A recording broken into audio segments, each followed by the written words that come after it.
We can have a more detailed examination. The airplane was equipped with 2 data recorders. Both of those recorders have been retrieved and will be shipped to the NTSB recorder laboratory for processing. We have started to develop a timeline of the accident flight. Witness interviews have begun and will continue for the next few days. We have begun to look at preliminary air traffic data that we have. The pilot was a certificated private pilot since 2013, and according to his logbook, he had approximately 700 flight hours. As the investigation continues, we'll be gathering factual information. We'll be looking at the pilot's experience, his training, his medical status. We'll be looking at weather as well. Our mission is to understand not just what happened, but why it happened, and to make recommended changes to prevent these sort of accidents from happening again. We will not be determining probable cause of the accident while we're here on scene, nor will we speculate about what may have caused the accident. We're very interested in what additional witnesses may have to tell us. So if there are witnesses out there who have any photographs, videos of the airplane flying yesterday or the actual accident, please reach out and give us that information at witness@ntsb.gov. This will be our only on-scene media briefing, and a preliminary report will be published within 7 to 10 days. The full investigation will take approximately 1 to 2 years. One final comment, I would like to thank all of the first responders to this accident. They have been working very hard to contain this accident and ensure the scene is safe for everyone. We appreciate all that they have done.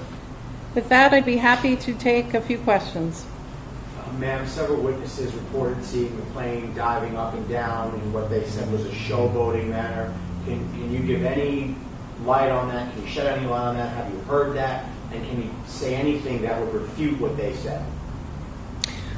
Well, we're still in the process of interviewing witnesses, and we really don't like to talk about what previous witnesses have said before we interview all the witnesses, because sometimes people will hear what other witnesses say and change what they may have to say. So I can't make any statements. Generally, a lot of witnesses have said that the plane was maneuvering at low altitude. Have you seen any of the video that's been posted online that shows him diving and pulling up at a sharp angle that was released maybe 10 hours ago by TMZ Sports? I have not watched that video yet. And do you know if you've received it yet, the NTSB? I'm sure we will be taking a look at that as part of the investigation. We look at everything, all videotapes that have been taken. I don't know who took that videotape. I encourage that person to reach out to us and directly give us that data. I'm sure it would help the investigation. Do you know where you took off from? We know the general region is Odessa. We believe it is his homestead, but again, preliminary data, we're still trying to figure that out.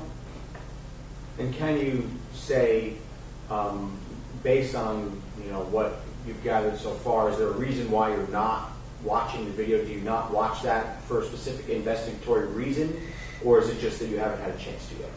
Haven't had a chance to. This is our first day on scene, and I know you didn't spend the day with me, but it's very busy. A lot of people are involved. It's quite a complex process doing an investigation, particularly the on-scene portion. I do not have time to look at videos, and actually none of us do, but we certainly will when the time comes. You probably know more about the videos and the witness statements than I do at this time. Can you talk about the force of the impact? You mentioned the plane was inverted. Can you talk about how intact the fuselage was? I can tell you that it looked like a high energy impact, but all the pieces were there. Most everything was attached, but it was a high energy impact. That's about all I can say at this time. Again, I haven't even looked through the photographs. Sorry. Has all the wreckage now been removed from the water? All the wreckage has been recovered from the water, and it will soon be transited to a secure facility. And looking at it, was there anything that stood out? There was nothing that stood out. Is that facility here in the area? The facility will be doing the examination. No, it is not. Is it a requirement to file a flight path before you take off? If you take off from like a lake behind your home, if you're a private pilot? No, it is not. Would the shallowness of that water have anything to do with what caused, Anything else there with that crash?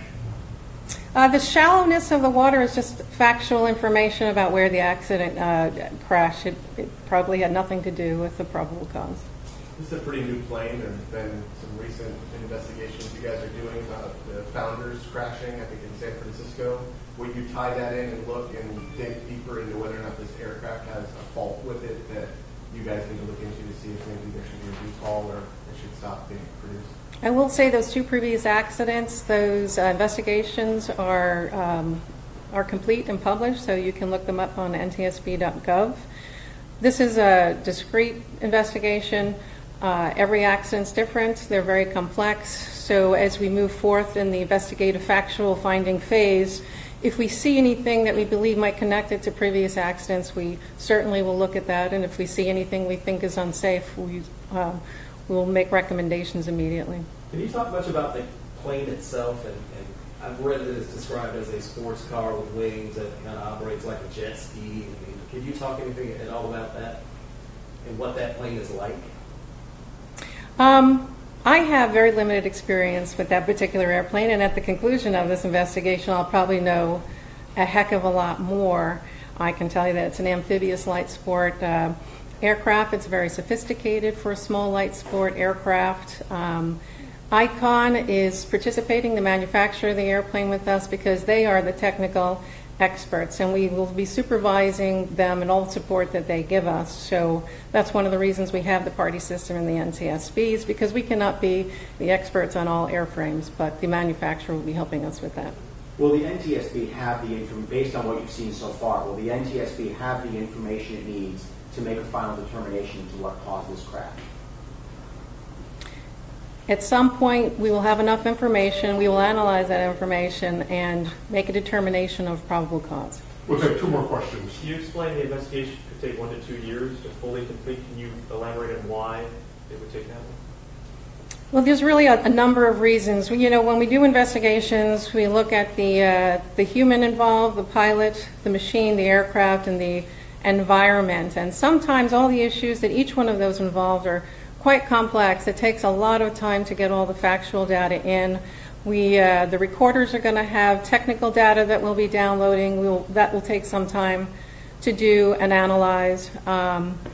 It's a lengthy process. The NTSB is very careful about how we manage data and how we analyze it, and it takes time. Can you explain what's on those data recorders? We're familiar with those from commercial crashes. One generally has the voice recorders, the other one has the flight data on it that shows altitude, speed, things like that. Can you explain whether those are going to be familiar things in parallel to what we're used to seeing? It will be very similar. There aren't as many parameters on these flight data. One is for the engine control, and one is airframe flight data monitor, but each one has a lot of information. The flight data monitor for the airframe will have GPS data, will have performance data, airspeed, altitude, attitude, flight controls, and a number of other things. So, is there a voice recorder? No voice There's recorder. No voice recorder. No voice recorder. Was there a Mayday call? I know that the passenger sheriff said there wasn't one, but then I thought I read reports this morning that he made 3 Mayday calls. Can you clear that up?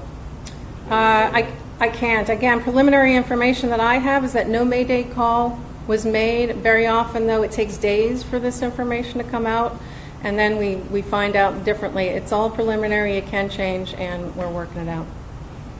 Thank you very much. Thank you. Thanks. For additional information, you can reach me at terry.williams@ntsb.gov. Thank you. It's T-E-R-R-Y. T-E-R-R-Y, correct.